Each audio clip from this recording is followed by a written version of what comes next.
Behind these walls, inside his hospital room, the young Boston bombing suspect, Johar Tsarnaev, is reportedly painting an elaborate and chilling portrait for investigators in this case. It is not easy for this young man to communicate. He's got a gunshot wound to his neck. But what he is saying, you will want to hear. ABC's chief investigative correspondent Brian Ross has this Nightline exclusive. In the hours before Johar Tsarnaev was charged with the crime that could lead to the death penalty, authorities tell ABC News the 19-year-old accused terrorist revealed the why and the how of the deadly bomb attacks. And for all the power of the two explosions, for all the dramatic gunfights, and for all the indications of well-trained terrorist techniques, the younger brother reportedly told agents, according to the authorities, it was almost entirely done from the internet, homegrown, with no direction from overseas. They used an Al-Qaeda internet description of how to make a pressure cooker bomb.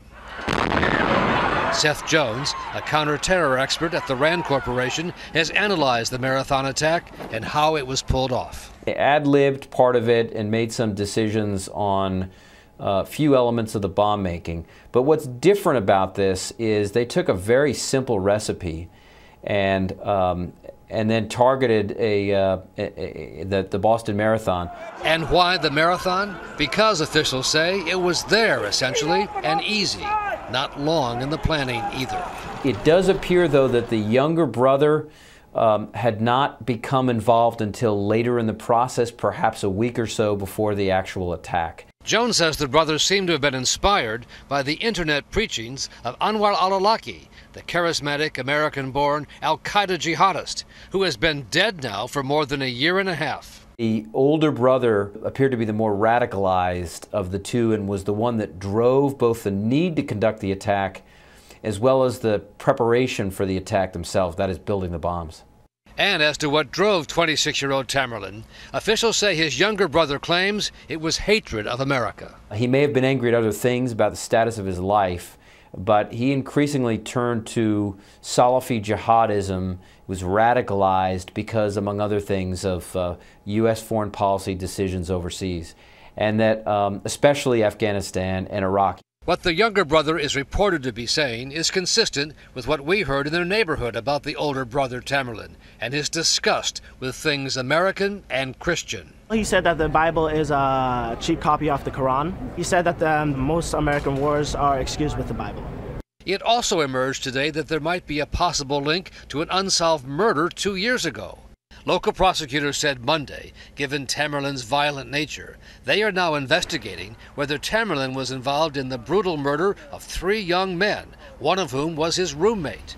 The 3 were found with their throats slashed, covered in marijuana and cash. Federal agents have also been looking closely at the 6-month trip Tamerlan took last year to Russia, at a time that rebel groups there carried out a number of violent attacks, as ABC's Kirat Radia discovered in the Dagestan region. Just last year alone, Dagestan lost 115 police officers in nearly 300 terror attacks. Just 2 years ago, this street was obliterated by a car bomb.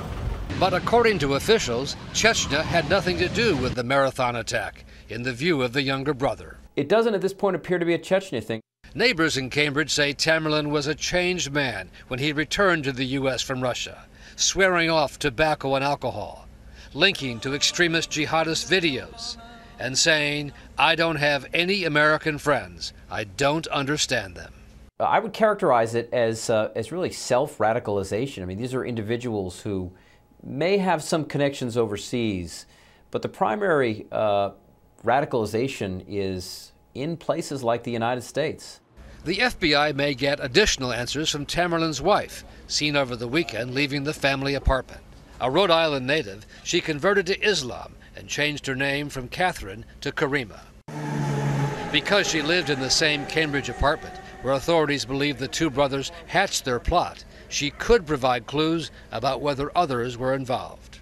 Her family lawyer said today she was shocked to learn of her husband's role and had no idea until the FBI first released those surveillance pictures of her husband and named him a suspect. In the gunfight with police on Thursday night that killed Tamerlan, He and his brother were well armed with at least 5 other explosive devices, some of which they threw at the police in pursuit. It does appear that they were potentially interested in conducting follow-on attacks. That may have been why they didn't try to flee as fast as they did. Today, federal agents were looking for more bombs or a possible bomb factory.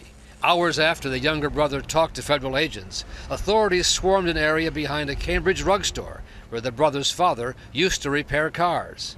With no known link so far to al-Qaeda or Chechen rebels, officials believe they are dealing with a new, equally dangerous trend, the internet-trained terrorist. And this is now kind of the al-Qaeda modus operandi now, not relying only on operatives, but trying to get people to do it, to self-radicalize and to build their own bombs without having to come to a training camp in Pakistan or Yemen or other locations. Monday, the mother of the 2 brothers told ABC News from Russia that Tamerlan was always the son to call the shots. He was the leader, and that after the bombing, he called her in Russia to say, "Everything is okay, thanks to Allah." And Brian Ross joins me now. Based on what they're hearing from this young man, is it safe to say there was no foreign plot here? As best they can tell in the initial assessment, that really is more the twisted thinking of a self-radicalized young man whose only real help, Dan, was his younger brother, as far as they can tell. But speaking of the younger brother who's talking inside the walls of this hospital behind us, can they take what he says at face value? Not at all. It's in his interest to minimize his own role. They continue to look for any possible overseas connections or a wider cell, but so far, no indication of that. Are they finding any hints of imminent threats out there? No current threat is how they feel about it now. That's good to hear. Brian Ross, thanks for your reporting. Excellent work tonight.